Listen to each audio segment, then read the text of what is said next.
but I'm so frustrated. Hi guys, welcome back.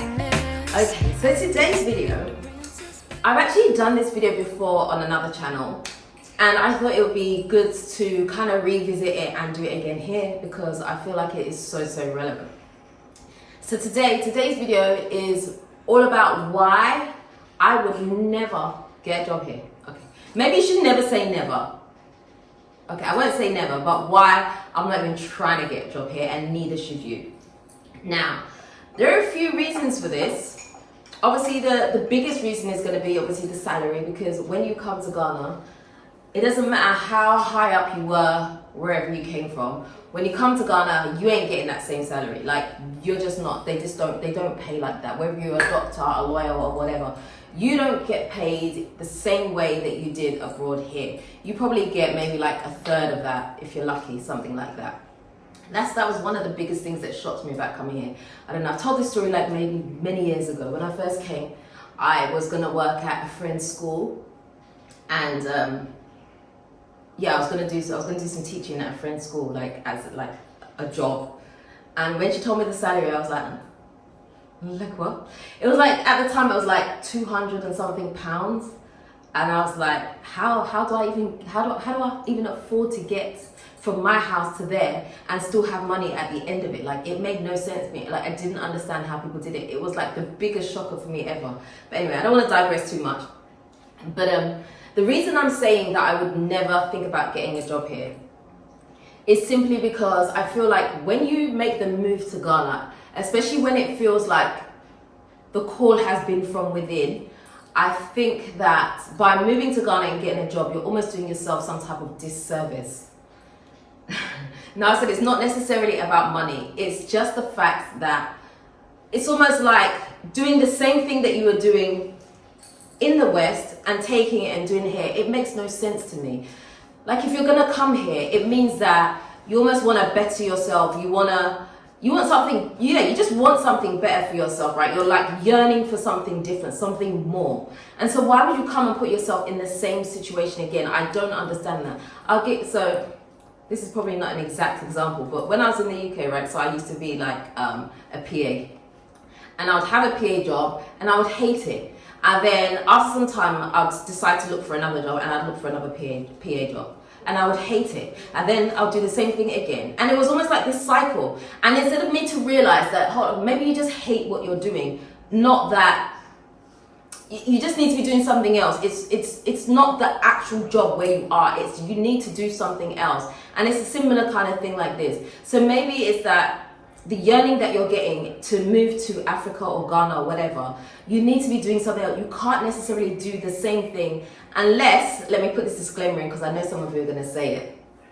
unless you are specialized in something. If you are a doctor or a lawyer or something like that, and that is your passion from within and you want to bring that here, I'm not talking about you. I'm talking about, like, can I say regular jobs without anybody being offended? I'm talking about like regular jobs, like you worked in an office, you were a secretary, you were, I don't know, an admin assistant or whatever, like anything like that, like just you worked in a supermarket, whatever. I've worked in a supermarket before.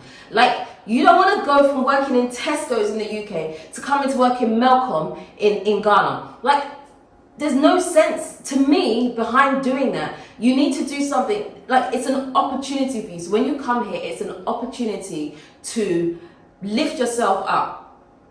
So by you coming here and doing the same thing that you're doing in the West, the only difference is that you've got sun.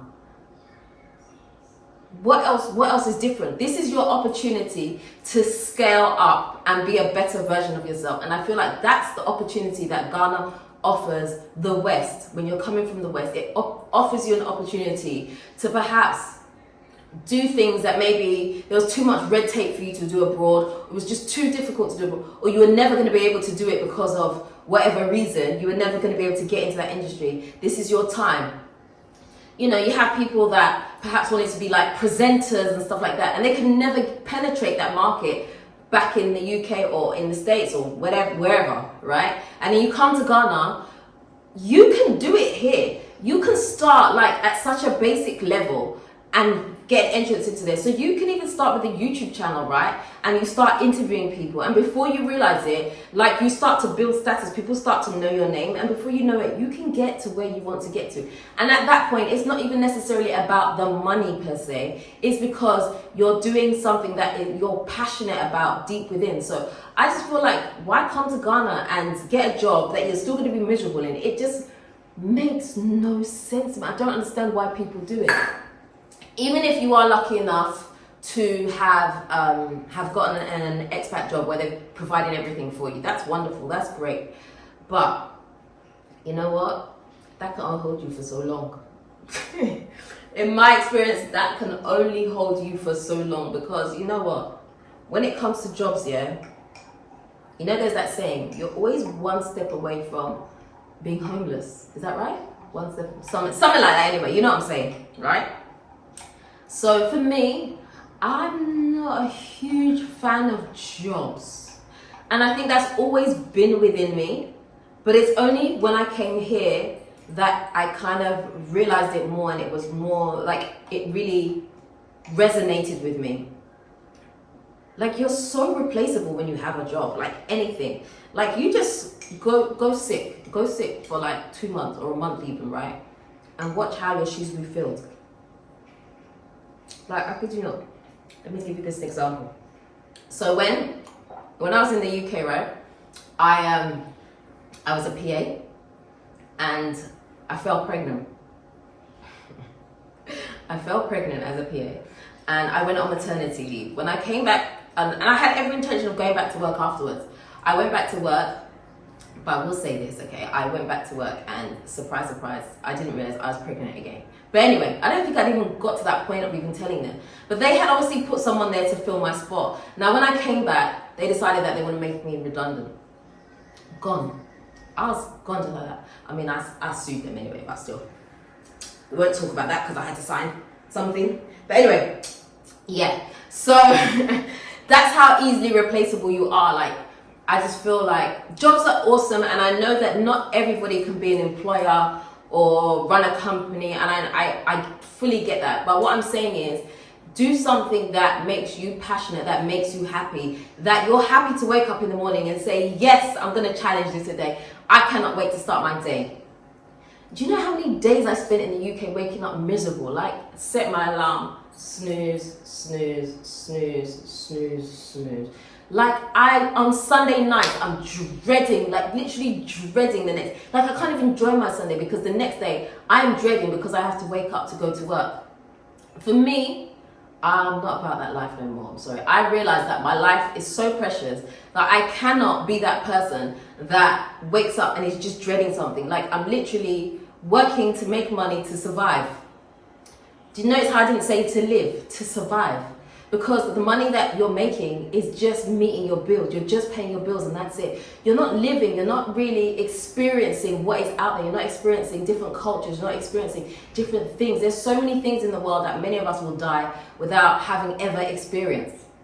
And don't come talk to me about food. Yeah, I know, I'm fussy. There's so many things that we just never ever will have experienced, just because we've never had the opportunity to do certain things. And that's why I do appreciate people that are able to travel. At some point, when my children are maybe a little bit older, that's something that I would want to explore more, because I just feel like life is so short, and if you're not making the most of all the gifts, all the talents, and all the stuff that is within you, what's the point? What's the point of being here? Like, I don't get it. So I think if you're coming here, you should absolutely make the most of the opportunities that are going to be in front of you. So all those little dreams that you had that you're even too scared to tell people about, that you really, really wanted to do them here. No one's watching you. No one is like, this person is gonna fail. It's not like that. Like, you know, when you do stuff in the West, like, everyone has this close eye on you. I mean, they watch you to see if you can stay the distance in Ghana. That they do watch you for. But in terms of like little businesses that you set up, no one's really watching like that. They just want to see if you can stand the test of time of being here, because in their experience, moving to Ghana is not for everybody, which it's not necessarily. But, you know, if they know you, they feel like you can't make it. You're going to fail somehow. But no, don't let that stop you. Do those little businesses. So if you've ever dreamt about farming, farm. farm. It's not a huge investment to start farming. And I'm not saying you have to start with like acres and acres of land. Start with a small patch of land. If you don't even know nothing about, if you're empty-headed about farming, right? Do something in your compound, small, and see what you can do. Let that passion be ignited within you. That's what I'm trying to say. Just do it. If you've had the desire to be a designer, start with 1-2 little designs here and there. Before you know it, you'll be surprised how quickly things can spiral here in Ghana. Like, really. I'll give you an example. I'm full of giving examples today, okay? So when I came to Ghana, it's not even something that I have been hugely passionate about, right? But in fact, I'd never even thought about it. I'd never thought about acting or anything like that. But you know, the longer that I've been here, the more that I feel like there is something in me that could potentially act if I really wanted to take it seriously. So like, I like doing skits and stuff like that. I find them hilarious. I just love to do them. I don't do them as much. I just don't have the time. I don't have people to help me. But like, things like that. Since I've been in Ghana, I've been in a film. I was in Bad Luck Joe. It was a long time ago. I think it's somewhere anyway. I think it's on Amazon or something like that. But it was like, I was just given the opportunity to do it, and I think from having done that, it did spark something in me. And I was like, oh, I could actually do this. It was actually fun for me to do it. And if I really wanted to take it seriously, I probably could have got somewhere with it, but I just haven't taken it seriously like that. I've had other things that have kind of, you know, just kind of taken priority. But little things like that, you can just get into. You'll be surprised what can be birthed in you here without you even necessarily knowing that it's even an area that you wanted to go into. So if you want to farm. Ain't nobody stopping you. There's nothing. I mean, and one of the other things I will say to you is, it's not everything that you even have to do for yourself. All you need to do is get a great team that can do it for you. You don't even have to. You can just be the brains behind it. That's one of the things I love. You can be the brains behind the ideas that you have here. So you want to get into design. Maybe you don't even know how to draw the thing properly. Maybe you can't even sew, but you have these ideas for how these creative things that you want to do. Get someone to do it. They're your ideas. Explain to them how you want it drawn or whatever, and start your thing. I know people here that have businesses. They don't sew, but still they have a business in making clothes. Do you know what I mean? And if you have that desire to learn to sew as you go on, that's fine too. I'm saying start from somewhere. I don't understand why you want to come here and get a job and do the same thing that you're doing over there that you absolutely hated anyway. I cannot go back to Sainsbury's in Ghana and do bleep, bleep, bleep. I can't. It will drive me up the wall. I can't do it. I have to, at some point, progress. I have to develop, right?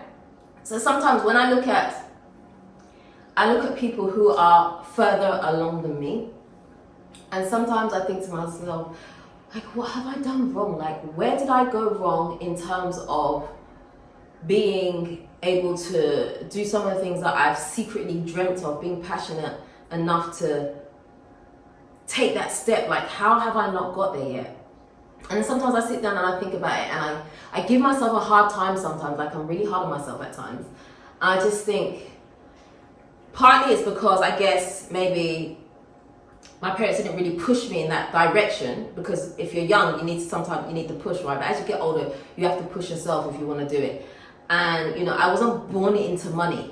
So for me, it was always like, you have to do what you have to do to make ends meet. But then at some point, you know, you have to take accountability. And that's one of the biggest things that I realized for myself, is that you have to take accountability for where you are right now in your life. If you're not happy where you are, then you need to do something to change that. Because the person who lives next door to you, who is super rich, has got the same 24 hours that you have got. It's just they're following their dreams, they're taking the risk. They have failed probably 100 times, and 100 times they've got up, and you know what? Something has pulled off. I'll tell you this, right? I'm gonna say this now. Okay, so on my YouTube channel, right, I have been going on YouTube for so many years, and I'm just like, I look at my views sometimes, I'm like, damn, like, when is this gonna happen? Like, and there's people that have gone like this ahead of me. But you know what? that doesn't mean I have to quit. I'm just going to keep going and keep going and keep going. Because although they may do this, right, the people that have seen me from before, like when I first started, they see the genuineness in me. So I have like people who want to follow through and see where I'm at and how I'm going, and hopefully I'm inspiring those people in that way. So although I may not necessarily get the views that I want to get right now, I still believe at some point, right, I'm gonna be good. I'm gonna be good. That's just what I think. Like, what was it? I was watching something and they said so I was watching something on YouTube and she said the only way that you fail is if you quit. Isn't that just so? The only way you fail is if you quit. So if you come to Ghana, you try something and it doesn't work because you tried for 2 months and it didn't work and you quit. You've quit. So yeah, you have failed. But if you keep going and you keep going, who knows? Who knows where you could be? So I just really want to encourage you guys that, you know, you shouldn't come here and try to think of doing the same thing that you were doing over there. Try and think about something different. Like, I'm so inspired sometimes when I go into Instagram and I see people who have gone into acting. Now they're making jewelry. Now they're TV presenting. Now do you know what I mean? Like, and they've come from places where they were doing something completely different in the West and maybe not even 100% happy, but they've come here and they're doing things, they're living their dreams. Yeah, they may not have all the money that they want right now, but you know what? Sometimes you can't beat the wholeness that you feel inside by doing something that is dear to you, that you're passionate about, okay? Obviously, when you come here, you still need to make money. Let's not be dumb now. That's not what I'm saying. I'm not saying come here and just try and, you know, live your dreams and you ain't got a penny to your name. I'm not saying that. That's just stupid. That's not what I'm saying, please. What I'm trying to say is find something that's going to work for you. So if while you're living out your dreams, maybe you need to, I don't know, you need to be a VA online or whatever you need to do to help you do what you need to do. What I'm trying to say is follow your dreams that you want to do here. Don't do the same thing again. I can't be snooze. I can't live that way. It doesn't make me happy. And that's what I use to help me not go back to the UK, because I know if I go back, I'm going to do snooze. And I'm not prepared to do that. I'm just not. So that means I have to stay here and I have to fight for what I want. And I'm trying to encourage you guys that this is the journey. If you're ready to be here and to be here seriously, this is the journey. This is what it takes. Like, do not come and get a job unless it's specialized or unless you are deeply passionate about what that thing is, okay? So if you want to, I don't know, say like, I can't even think of an example now, my brain's gone dead. In fact, I've actually forgotten what I was even saying. I lost my whole train of thought. That's like right from the beginning, I lost my whole train of thought. But anyway, you get the point of what I'm trying to say, right? Don't come here and just think I'm gonna get a job. Before I came here, right, the year before I'd come on holiday, and I came with a view to see what type of job I could get. So I went and I spoke to a bank. I can't remember what bank it was. I went there and I remember speaking to the guy at the bank, and I was like, look, I want to come from the UK and I want to get a job. And so I was in communication with him. Even when I went back to the UK, I was still in communication with this person. And the thing was that I was going to come back and I was going to work in his bank. I'd have been hella miserable, and that's the honest truth. But when I came here, I had different plans in the end anyway, so I didn't even follow that through. You know, I said that my friend had offered me a job, which I didn't take that either. And I was to try and live off rental income because we had rented out our house at the time in the UK. And that didn't go well anyway. Do you know what? I'm actually going to do this. I'm actually going to put myself out there. I'm going to do a video explaining to you or letting you know all the things that I failed at when I tried to come to Ghana. All the different businesses and things that I tried here and that I failed at, right? But I still really love them because I tried. I'm going to probably do a video. I'll do a video on that. How many of you would like to see that? Drop a comment in the comment section for me. Let me know if you want to know the businesses that I failed at when I came to Ghana. Okay. But anyway, I'm going to leave the video right there. I hope you guys are encouraged by what you've heard today. Yeah, And if you haven't already subscribed to the channel, do me a favor, hit the subscribe button and the